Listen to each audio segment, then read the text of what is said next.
নবীজি কেমন করে বলো তোমায় দেখি, ওগো নবীজি কেমন করে বলো তোমায় দেখি। আছো তুমি ওই মদিনায়, বলেন আছো তুমি ওই মদিনা, সঙ্গে নিয়ে দুই প্রেমিক সাথী, কেমন করে বলো তোমায় দেখি। শুধু এখানেই বন্ধ ক্ষান্ত নয়, আমি আপনাদেরকে আরেকটু মজার জায়গায় নিয়ে যেতে চাই বন্ধু। আবু বকর সিদ্দিক রাদিয়াল্লাহু তাআলা আনহুকে হিজরতের রাস্তায় সাপে কামড় দিয়েছে, সবাই জানেন। মোটামুটি সব ধরনের মানুষের এটা মুখস্থ। নবীজির থুতু মুবারক যখন বন্ধু দিলেন সেই ক্ষত জায়গায়, সঙ্গে সঙ্গে সাপের বিষ ভালো হয়ে গেছে। সুবহানাল্লাহ। আর এই দেশে সাপে কামড় দিলে হসপিটালে ইনজেকশন দিয়েও বাঁচাইতে পারে না। আবার কোন মুখে বলো নবী আমার মতো। নাউজুবিল্লাহ বলেন না কেন? আমার মূল আলোচনায় যাইনি, আপনাদেরকে অ্যাক্টিভ করার জন্য হাদিস থেকে তথ্য দিচ্ছি। আপনারা একবার ভেবেছেন কি ইসলামের প্রথম খলিফা হলো আবু বকর? আমার নবীজি নিজে বলেছেন, আমি দুনিয়ায় আবু বকরকে এক হাতে ধরে, হযরত ওমরকে এক হাতে ধরে তিনি মসজিদের দিকে যাচ্ছেন আর ডেকে ডেকে বলছেন, নবীজি এই পৃথিবীর বুকে যেমনি আমি দুজনকে নিয়ে মসজিদে প্রবেশ করেছি, কাল হাসরের দিন আমি এই দুজনকে এমনি হাতে ধরে তাদেরকে নিয়ে জান্নাতে ঢুকবো। আবু বকরের পাওয়ার বেশি না বন্ধু, সাপের পাওয়ার বেশি। আবু বকরের পাওয়ার সাহাবীদের ঘোড়ার খুরার নিচের 3 আঙ্গুলের এক চিমটি মাটি যদি একটা পাল্লায় তুলে দেওয়া হয়, গাউসে পাক থেকে ধরে গোটা পৃথিবীর বুকে যত আল্লাহর ওলি পয়দা হবে সবাইকে যদি একটা পাল্লায় তুলে দেওয়া হয়, তাহলে বন্ধু ওই যে বলেছি সাহাবীদের ঘোড়ার খুরার নিচের 3 আঙ্গুলের এক চিমটি মাটির ওজনই ভারী হবে। সাহাবীদের মর্যাদা আছে না নাই? আছে। আল্লাহর হাবিব বলেছেন, ক্বালা মান সাব্বা নাবিয়্যা ফাকতুলহু ওয়া মান সাব্বা সাহাবী ফাদরিবহু। আমার নবী বলেছেন, নবীকে যারা গালি দিবে, নবীর ইজ্জতের চাদর ধরে যারা টান দিবে, তোমরা উম্মত আমি নবী অর্ডার করে গেলাম, তোমরা সঙ্গে সঙ্গে তাকে হত্যা করে ফেলো। আর এটা হাদিস শরীফ, আমি বানায়া বলছি না। আপনারা নবীর সাথে দুশমনি করে, নবীর আহলে বাইতের সাথে করে, নবীর পরিবারের সাথে করে, আপনারা কোন কি জাস্ট মিস্টেক। নাউযুবিল্লাহ। কিন্তু হে যে ঈমানকে যে ছিঁড়ে এনে আপনার পায়জামার পকেটে ঢুকাইছে, এটা তো বুঝেন নাই কি? ওমান সাব্বা সাহাবী ফাদরিবহু, সাহাবায়ে কেরামকে যারা গালি দিবে, তাদের ইজ্জতের চাদর ধরে টান দিবে, আল্লাহর হাবিব বলেছেন তাদেরকে তোমরা বাইন্দা পিটাও। ঠিক। তাহলে এই হাদিস দ্বারা কি বোঝা যায়? দাম আছে না নাই? আছে। আরো জোরে আছে। তাদের সাথে কোনোদিনও, আরে নবী তো অনেক দূরে, সাহাবায়ে কেরামদের সাথে কোনো তুলনা করা যাবে না। দাদা কি একখানা ঠিক কইছি না? কি এই নবী তো অনেক দূরে, ঈমানি চক্ষু দ্বারা, অন্তরের চক্ষু দ্বারা নবীকে দেখেছেন, প্র্যাকটিক্যালি সশরীরে বিশ্বাস করেছেন, নবীর আদর্শকে অন্তরে লালন করে নিজের জীবনকে কন্টিনিউ প্রস্তুত রেখেছেন। আপনারা জানেন না, হিজরতের রজনীতে শুধু আমার নবী, আপনার নবী আবু বকরের ঘরের দরজায় যায় মাত্র একটা ডাক দিছে, রে বন্ধু। আবু বকর দরজা খুলে ফেললো, নবীজি পুরো অবাক হয়ে গেল। আরে আবু বকর, তুমি কি আজকে ঘুমাওনি গো? নবী, যেদিন শুনেছি আপনি আমাকে নিয়ে হিজরত করবেন গো, সেদিন থেকে আমি বিছানায় পেট লাগাই নাই, আমি শুধু অপেক্ষায় ছিলাম গো, কখন জানি আমার নবী এসে আমাকে ডাক দিবে, আমার নবী আমার দরজায় এসে দাঁড়িয়ে থাকবে, আর আমি আবু বকর ঘুমাবো। এটা কখনোই শোভনীয় নয়, এটার নাম হলো রাসূল প্রেম। আপনারা জানেন না বন্ধু, ইতিহাস যদি জানতে পারতেন তাহলে বুঝতে পারতেন রাসূল যে কত বড় নিয়ামত।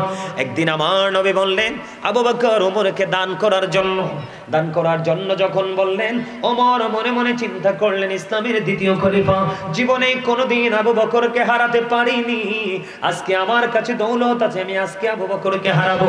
দেখেন তাদের মধ্যে রাসূল প্রেমের কি কম্পিটিশন। এবার বন্ধু হযরত ওমর তার প্রেমের নিদর্শন নিয়ে নবীজির কাছে এসে হাজির হয়ে গেলেন। নবীজি ডাক দিয়ে বললেন, ওমর তুমি তোমার পরিবারের জন্য কি রেখে এসেছো? ওমর ডাক দিয়ে বলে, ইয়া রাসূলুল্লাহ, ইয়া হাবিবাল্লাহ, নবী গো, ও প্রাণের নবী, আমার যে সম্পদ এখান থেকে অর্ধেকটা নিয়ে এসেছি আর অর্ধেকটা আমার ফ্যামিলি পরিবারের জন্য রেখে এসেছি। এবার নবীজি আবু বকরকে প্রশ্ন করলেন, আবু বকর তুমি কি রেখে এসেছো? ইয়া রাসূলুল্লাহ, আমার কাছে যা ছিল আমি সব দিয়ে এসেছি। তোমার ফ্যামিলি পরিবারের জন্য কি রেখে এসেছো? ইয়া রাসূলুল্লাহ, ইয়া হাবিবাল্লাহ, নবী গো, আমি আমার ফ্যামিলির জন্য আল্লাহ এবং আল্লাহর হাবিবকে রেখে এসেছি। সুবহানাল্লাহ, সুবহানাল্লাহ। আপনারা নবীর প্রেমিক সুন্নি দাবি করেন, কিভাবে প্রেম করতে হয় নবীকে এখনো জানেন না। বন্ধুরে আমার, আবু বকরের জীবনী নিয়ে যদি আলোচনা করি, আমার মনে হয় একটা মানুষ বন্ধু চোখের পানি না ফেলে থাকতে পারবে না। আবু বকর একটা ডাক দিয়ে বললেন, নবী গো, শুধু আমার সম্পত্তি নয় গো, আমি নিজেও নবী গো আপনার। আবু বকর আমার দিকে তাকান বন্ধু, যখন ওই গুহার মধ্যে ঢুকলো, ওই যে সাপটা যে কামড় দিল, রহস্যটা কি আপনারা আগে শুনছেননি? এই যে সাপটা যে কামড় দিল, কেন কামড় দিল, তার উদ্দেশ্য কি ছিল, এটা শুনছেন নীতি পড়বে। আমি আপনাদের কি বলবো, ও বন্ধু, ঢুকার পরে যখন গর্তগুলো দেখতে পেলেন, গায়ের জামা ছিঁড়ে ছিঁড়ে ছিঁড়ে ছিঁড়ে সবগুলো গর্ত ফিল আপ করে দিল। আরো একটা গর্ত অবশিষ্ট রয়েছে, এই গর্তের মুখটার মধ্যে আবু বকরের বরকতময় পাটা লাগাইয়া দিছে। লাগাইয়া দিতে দেরি রে, সাপটা বন্ধু সবল কামড় মারতে দেরি করলো না। এই দিক দিয়ে সাপটা আবু বকরের পায়ে কামড় দিয়ে দিল, এই দিক দিয়ে নবীজির এখানে মাথা, নবীজি এখানে মাথা মোবারক রেখে ঘুমিয়ে গেল। আমার নবী ঘুমিয়ে গেল রে। আবু বকর চিন্তা করতেছে, আমার নবী ঘুমায়, কেমন করে ডাক দিব। সাপের বিষে আবু বকরের শরীরটা কালো হয়ে যাচ্ছে, কম্পন আরম্ভ হয়ে যাচ্ছে। ও বন্ধু, একটা ফোঁটা চোখের পানি আমার নবীজির পবিত্র শরীর মোবারকে পড়লো, নবীজির ঘুম ভেঙে গেল। চাইয়া দেখলেন আবু বকরের এই পরিস্থিতি। কিন্তু এখানে মূল রহস্যটা হলো, কেন গো বন্ধু আবু বকরকে সাপটা কামড় দিল? যেই দিন ওই হিজরতের রজনীটা ছিল, ওই দিন ওই যে সাপটা সবল মেরেছে, ওই সাপটার এই গর্তে বসবাসের বয়স ছিল 1500 বছর। জোরে বলেন না আল্লাহু আকবার। কত শত বছর? আরো জোরে বলেন। 1500 বছর ধরে এই জায়গার মধ্যে সাপটা অবস্থান করতেছে। যখন গর্তের মুখটা বন্ধ করে দিল, আমার আবু বকরকে সাপ ডেকে ডেকে বলে, রে রে আবু বকর, তুমি কেন বুঝো না, আমি তোমাকে কষ্ট দেওয়ার জন্য সবল দেইনি, আমি তোকে মেরে ফেলার জন্য কোনো কামড় দেইনি রে আবু বকর। আজকে 1500 বছর পর্যন্ত আমি এই গর্তের মধ্যে অবস্থান করতেছি শুধু প্রাণের নবীর দিদার নেওয়ার জন্য। রে আবু বকর, তোমার পাটা সরগ, আমি প্রাণ ভরে প্রাণের নবীকে দেখবো। জোরে জোরে কন্যা সুবহানাল্লাহ। আমরা সেই নবীর উম্মত রে। ও বন্ধু, মক্কা রাখা বাঁকা পথে যখন আমার নবীজি হাঁটতেছেন, আমার নবীজি যখন হাঁটে, হযরতে আলী রাদিয়াল্লাহু তাআলা আনহু নবীজির সফল সঙ্গী ছিলেন। হযরতে আলী ডেকে ডেকে বলছেন, আমার নবী যখন হাঁটে, আমি আলী নিজে কানে শুনতে পেয়েছি, গাছপালাগুলো নবীকে সালাম দিয়ে দিল, এবং কি রাস্তার পাথরগুলো পর্যন্ত আমার নবীকে সালাম দিয়েছে।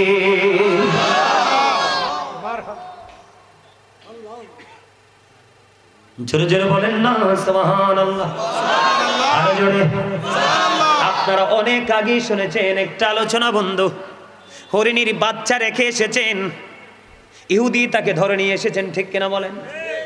নবীজিকে ডাক দিয়ে বললেন, নবী গো, আপনি আমার জামিন হন।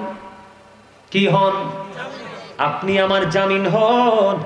আমি আমার দুটো বাচ্চা রেখে এসেছি গো নবী, আমার বাচ্চাগুলো দুধের জন্য কান্নাকাটি করছে গো নবী, আমাকে আটকে রেখেছে। আমাকে কি করেছে? আমাকে আটকে রেখেছে, আমি কথা দিলাম নবী গো আমার দুটো বাচ্চাকে দুধ খাইয়ে আমি আবার এখানে এসে হাজির হব, আমি আপনি নবীকে আমি এই দায় মুক্ত করব। বন্ধু, এই দুনিয়ার নামাজ পড়নেওয়ালা, কোরআন পড়নেওয়ালা হাজী সাহেব পর্যন্ত নবী চিনতে পারে না, জঙ্গলের হরিণ নবী চিনেছে। ও বন্ধু, মাটির গর্তে থাকে সাপ, সাপ নবী চিনেছে রে বন্ধু। গাধা মুসলমানের জীবনে কোনো গুরুত্ব ভূমিকা পালন করে না।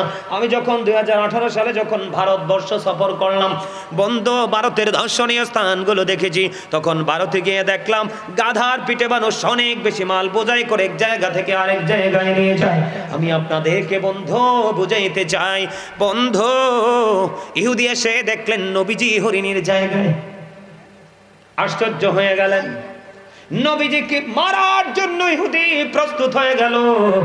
নবীজি বলে, তুমি উত্তেজিত হইও না, রাগান্বিত হইও না, হরিণী কথা দিয়েছে রে, সে তার বাচ্চাগুলোকে দুধ খাওয়াইয়া সে চলে আসবে।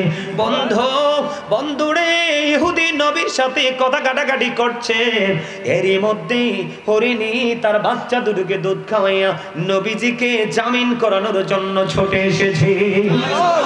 ইহুদি আশ্চর্য হয়ে গেছে রে, জোরে জোরে সুবহানাল্লাহ। এই দেশে কিন্তু মুনাফিক মার্কা মুসলমানের অভাব নাই, মুনাফিক মার্কা ইমাম সাহেবের অভাব নাই।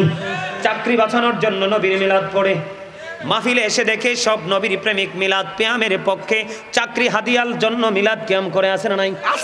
আমাদের মাঝে অনেক আছে বন্ধু। আমি আপনাদেরকে বলি, দেখেন আবু বকর একদিন একজন মুসলমান মুনাফিক মার্কা মুসলমান এবং একজন বেদিন দুজনের ফয়সালা লাগিয়া নবীর কাছে গেলেন। নবীজির কাছে যাওয়ার পরে সব শুনে নবীজি যে রায়টা দিয়েছেন, রায়টা চলে গেল বন্ধু ওই বিদুর্মীর পক্ষে। কার পক্ষে? পক্ষে যখন চলে গেল, মুনাফিক মার্কা মুসলমান নবীজির রায়টা মানবে না, রাজি না। কই এই দেশে আরেকজন বিচারক আছে, জাজরাইল বিচারক, তিনি হলেন কে? হযরতে ওমর। কই আমি ওমরের কাছে যাব বিচারের জন্য। এবার দুজন মিলে চলে গেলেন ওমরের কাছে। ওমরের কাছে যাওয়ার পরে ওই মুসলমান বিচার চাইলেন। এবার ওই বেঈমান একটা ডাক দিয়ে বলল, ওমর, তোমাদের নবী বিচার করার পরে আর কি কারো বিচার করার কোনো ইখতিয়ার থাকে? কয় না না। কই বিচার কি হয়েছে? কই নবী মুহাম্মদ তো বিচার করেছে। এবার ওমর বললেন, এই তুমি কিন্তু বেয়াদবি করতেছো, বোট বাদাম খাচ্ছ।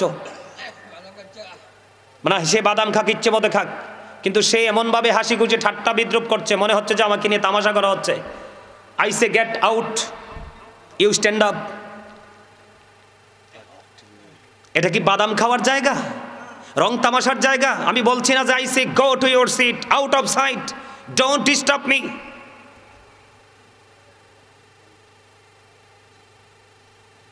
আমি কাউকে তোয়াক্কা করি না, এই দেশে বেয়াদবের অভাব নাই। মনে রাখবা, রাসূলের আলোচনা হচ্ছে আর তুমি তামাশা করছো, তুমি বেয়াদব। আমি কোরআন শরীফ খুলবো এখন। এই যে কোরআন শরীফ আমার হাতে, কোরআন শরীফের 29 পারা সূরা কলম, তুমি বাড়ি গিয়ে পড়বা। পড়তে না পারলে কোরআন আলেমকে নিয়ে পড়বা। কোরআন শরীফের 29 পারা সূরা কলমের মধ্যে আল্লাহ রাব্বুল আলামিন বলেছে, ওয়ালিদ বিন মুগিরা যখন নবীর সাথে বেয়াদবি করেছে, আল্লাহ রাব্বুল আলামিন নিজেই তাকে 10টা গালি দিয়েছে। এর মধ্যে 10 নম্বর গালির খবর পেয়েছি কোরআন শরীফের 29 পারায় সূরা কলমের মধ্যে আল্লাহ রাব্বুল আলামিন বলেছেন, উতুল্লিং বাদা যালিকা জানিম, with all that he is a bastard. Allah রাসূলকে বেয়াদবি, আল্লাহর হাবিবের সাথে বেয়াদবি করার কারণে আল্লাহ রাব্বুল আলামিন ওয়ালিদ বিন মুগিরাকে বলছে, তুই জারজ, তুই জারজ, তুই জারজ। তামাশা করতে জায়গা পাও না তোমরা? তোমরা রং তামাশা করতে, ডান্স দিতে, বাদাম খাইতে, চা খাইতে ইচ্ছে করে মাহফিলের প্যান্ডেলে আসলে 12 মাস কি করো? 360 রাত্রিতে কি করো? ঘরে মা আছে, বাবা আছে, ভাই বোন আছে, বিবি আছে, তাদেরকে নিয়ে খাও, মজা করো। ওটা তো করো না।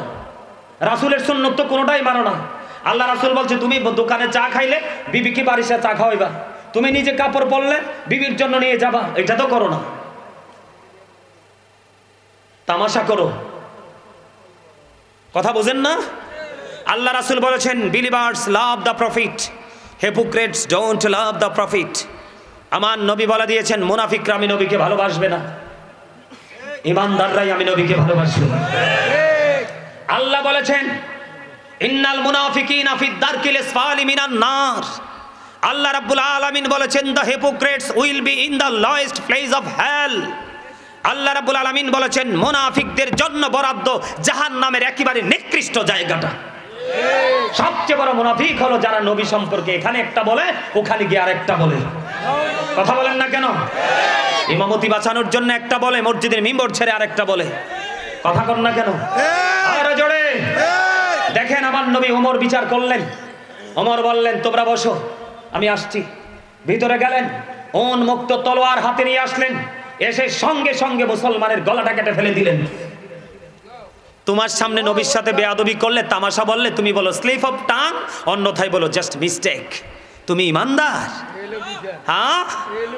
ওমর ডাক দিয়ে বলে, রে তুই কেমন মুসলমান যিনি পৃথিবীর শ্রেষ্ঠ বিজ্ঞানী, যিনি হলেন নুরুন আলা নূর। হাদিসে কুদসির মধ্যে আল্লাহ বলেছেন লাউলা কালামা ঝাড়তু রববিয়াতি। আল্লাহ বলতেছেন আমি যদি আমার হাবিবকে প্রকাশ না করতাম, আমি আবার প্রভুর প্রভুত্ব প্রকাশ হতো না। আমি আমার হাবিবকে পাঠাইলাম, পাঠানোর পরে সৃষ্টির কাছে আমি খোদার পরিচয় আমি পাঠিয়ে দিলাম। সেই নবী কামলেওয়ালা বিচার করেছে, তুমি নবীর পায়সালা মানতে পারো না, তোমার পৃথিবীতে বেঁচে থাকার কোনো অধিকার নাই। সঙ্গে সঙ্গে বন্ধু কি করলেন, ওই মুনাফিক মার্কা মুসলমানের কল্লাটা তার দেহ থেকে নামিয়ে দিলেন। এবার ইহুদি একটা ডাক দিয়ে বললেন, ওমর, ওমর রে, ও ওমর, এই যদি হয় তোমাদের ধর্মের নীতি রে, তাহলে আমি মনে করি আমার ধর্মের মধ্যে কোনো কিছু নাই শুধু নষ্টামি ছাড়া। ওমর চলো গো, এখন নিয়ে চলো না তোমাদের নবীর কাছে, আমি এখনই কালেমা পড়ে মুসলমান হয়ে যাব। নবীর প্রেম দেখে, নবীর সততা দেখে, নবীজির মর্যাদা দেখে বেঈমান কাফের এখন পর্যন্ত মুসলমান হচ্ছে। আর তুমি সলিমউদ্দিনের ফলা কলিমউদ্দিন গায়ে গতর একটু মোটা সোটা হইছো, বাপে সুদ খাইয়া ঘুষ খাইয়া কটা টাকা হইছে, মানুষ কি আর মানুষ মনে করো না? আলেমদেরকে পরোয়া করো না। I don't care. আলেমরা কখনোই বড় লোককে তোষামত করে চলে না। আল্লাহ বলেছেন পৃথিবীর বুকে যেই বান্দা পাঠিয়েছেন এর মধ্যে আল্লাহকে যদি সত্যিকারের ভয় করে, তাহলে সেই ভয় আছে একমাত্র আলেমদের ঝিনায়। আল্লাহ বলেছেন ইন্নামা ইয়াখশাল্লাহ মিন ইবাদিহিল উলামা। আমার দিকে তাকান, আমি প্রেমের জগৎটা চেঞ্জ করে ফেললাম। আমি এখন যাব ভয়ঙ্কর নবী দুশমনদের কি পরিণতি হবে সেই দিকে। আমি হাদিসে যাব পড়ে। আল্লাহ রাব্বুল আলামিন বলেছেন ইন্নাল্লাযীনা ইউযুনাল্লাহা ওয়া রাসূলাহু লা'নাহুমুল্লাহু ফিদ দুনিয়া ওয়াল আখিরাহ ওয়া আ'আদ্দা লাহুম আযাবাম মুহিনা। আল্লাহ রাব্বুল আলামিন বলেছেন আল্লাহ এবং রাসূলকে যারা কষ্ট দেয় আল্লাহ তাদেরকে দুনিয়া আখিরাতে লানত দিয়েছেন। আর জোরে বলেন নাউযুবিল্লাহ। আল্লাহ রাব্বুল আলামিন বলেছেন ওয়া আ'আদ্দা লাহুম আযাবাম মুহিনা, তাদের জন্য লাঞ্ছনাদায়ক শাস্তি প্রস্তুত করে রেখেছেন। তোমার কত বড় দুঃসাহস! আল্লাহ বলেছেন ইয়া আইয়ুহাল্লাযীনা আমানু লা তারফাউ আসওয়াতাকুম ফাওকা সাওতিন নবী। ঈমানদারদেরকে ডেকে ডেকে আল্লাহ বলেছেন তোমরা একজন আরেকজনকে যেভাবে সম্বোধন করে কথা বলো, আমার নবীর সঙ্গে এমনি ভাবে কথা বলো না। নবীর কণ্ঠস্বরের উপর তোমার কণ্ঠস্বরকে উঁচু করিও না। আওয়াজ তুলে তুলে বলেন না আল্লাহু আকবার। নবীর হাদিসকে অ্যাভয়েড করে, বয়কট করে, ইশারা ইঙ্গিতে কৌশলে এমন আছে না নাই? আছে। আরে জোরে বল না। আছে। আমরা নবীকে ইজ্জত করলে, সালাম দিলে বন্ধু, অনেকেই বেদাত বলে, বেদাত ফতোয়া দইন আছে না নাই? আছে। আল্লাহ রাব্বুল আলামিন বলেছেন তুআজ্জিরুহু ওয়া তুআক্কিরুহু। আল্লাহ বলেছেন help him and respect him. তোমরা আমার হাবিবকে সাহায্য করো এবং সম্মান করো। কে বলছে? আরো জোরে বলেন না কে? আরো জোরে বলেন না কে? বন্ধুরে আমার দিকে তাকান। নবীর সাথে বেয়াদবি করার কারণে কি পরিণত হলো? আমার নবী একদিন বললেন কাব ইবনে আশরাফকে হত্যা করার মতো কে আছো? কেন? সে আল্লাহ এবং আল্লাহর হাবিবকে কষ্ট দিয়েছে। হযরতে আব্দুল্লাহ ইবনে মাসলামা রাদিয়াল্লাহু তাআলা আনহু দাঁড়িয়ে গেলেন। দাঁড়িয়ে বললেন আমি নবী তাকে হত্যা করে ফেলবো। পরে নবীজির অর্ডার পেয়ে সঙ্গে সঙ্গে কাব ইবনে আশরাফকে হত্যা করে আমার নবীজির কাছে এসে খবর জানিয়ে দিলেন। সুবহানাল্লাহ। নবীর সাথে বেয়াদবি। হযরতে ওমর তার নিজের বাবার দেহ থেকে মাথাটা নামাইয়া ফেলছে শুধু নবীজির সাথে বেয়াদবি করার কারণে। আমার নবীজি বললেন হযরতে আবু রাফে নামক ইহুদিকে হত্যা করার মতো কে আছো? তখন বন্ধু আমার নবী কি করলেন? আবু রাফে নামক ইহুদিকে হত্যা করার জন্য আব্দুল্লাহ ইবনে আতিককে দলনেতা বানিয়ে পাঠিয়ে দিলেন। তার দুর্গ হলো হিজাজে, সেই হিজাজ ভূমিতে বসবাস করেন। তখন নবীজি বললেন তাকে হত্যা করতে হবে, হত্যা করতে হবে বলার পরে আব্দুল্লাহ ইবনে আতিক তার সেনাপতি নিয়ে, তার দল নিয়ে বন্ধু হিজাজ ভূমির দিকে রওনা হয়ে গেল। চলতে চলতে চলতে চলতে চলতে চলতে বন্ধু চলে গেল। সন্ধ্যা ডানা মেলে দিল, অন্ধকার আচ্ছন্ন হয়ে গেল পৃথিবীর পরিবেশ। তারপরেও তিনি খুঁজতে খুঁজতে চলে গেলেন আবু রাফে নামক ইহুদির বাড়িতে। যাওয়ার পরে আইডেন্টিফাই করলেন, দরজা দিয়ে প্রবেশ করলেন। যাওয়ার পরে দেখতেন উনি মানুষের মাঝে ঘুমন্ত অবস্থায়। এবার ঘুমন্ত মানে নিজের পরিবার। তখন তিনি আবু রাফে নামে ডাক দিলেন। তখন আবু রাফে নামক লোকটা উত্তর দিলেন, কে রে আমাকে ডেকেছে? তখন আব্দুল্লাহ ইবনে আতিক তিনি আইডেন্টিফাই করতে পারলেন যে এই লোকটাই হলো আবু রাফে নামক ইহুদি। সঙ্গে সঙ্গে বন্ধু আব্দুল্লাহ ইবনে আতিক তাকে হত্যা করে ফেললো। তাকে হত্যা করে সে নবীজির কাছে খবর জানিয়ে দেয়। জোরে জোরে বলেন আলহামদুলিল্লাহ। আপনারা জানেন তাব্বাত ইয়াদা একটা সূরা আছে, সূরা লাহাব আছে না নাই? আপনারা জানেন বেয়াদবি, আংশিক বেয়াদবি করলো কিন্তু আল্লাহ সহ্য করেন। আমার দিকে তাকান, যেহেতু ওয়াজ শোনার জন্য আমাকে নিয়ে আসছেন, একটু ওয়াজ শুনে জানো বন্ধু। আমি আপনাদেরকে বলবো, আবু লাহাব নবী যখন দিন সম্পর্কে দাওয়াত দিচ্ছেন, নবীকে ধ্বংস করার জন্য, নবীকে নিশ্চিহ্ন করার জন্য, আমার দিকে তাকান, পাথর শুধু হাতে নিয়ে উঠাইছে, নিক্ষেপ করার সুযোগ আমার আল্লাহ দেয়নি। সঙ্গে সঙ্গে সূরা লাহাব নাজিল করে আল্লাহ রাব্বুল আলামিন আবু লাহাব এবং তার সব কিছু ধ্বংসের খবর জানিয়ে দেয়। শুধুমাত্র নবীজিকে মারার জন্য হাতটা উঠাইছে, প্ল্যানটা করছে, এইটুকু বেয়াদবি আমার আল্লাহ সহ্য করে নাই। কিন্তু সেই আবু লাহাব নবীজি যখন আগমন করলেন, আগমন করার পরে তার দাসী সুয়াইবাকে ছেড়ে দিলেন। দাসী সুয়াইবাকে ছেড়ে দেওয়ার কারণে আমার আল্লাহ খুশি হইয়া তাকে প্রতি সোমবার কবর আযাব বন্ধের ঘোষণা দিয়ে দিলেন। কি বুঝতে পারলেন? আংশিক প্রেম। নবী আগমন, সেই খুশিতে সে কি করলো? তার দাসীকে চিরস্থায়ী অভিশপ্ত বলে ঘোষণা সূরা লাহাব প্রমাণ করে। সেই ব্যক্তির প্রতি সোমবারে কবর আযাব মাফ। আর আপনি আরে বাপরে বল্টুর ফোলা জল্টু মিলাদ পড়লে কোন বেদাত। মিলাদ শব্দের অর্থ জানেন? বেদাত যে বলেন, মিলাদ শব্দের অর্থ হচ্ছে জন্ম বৃত্তান্ত, নবীজির বেলাদাত মোবারক, শুভ আগমন। তো আপনি মিলাদকে অস্বীকার করা মানে কি নবীজিকে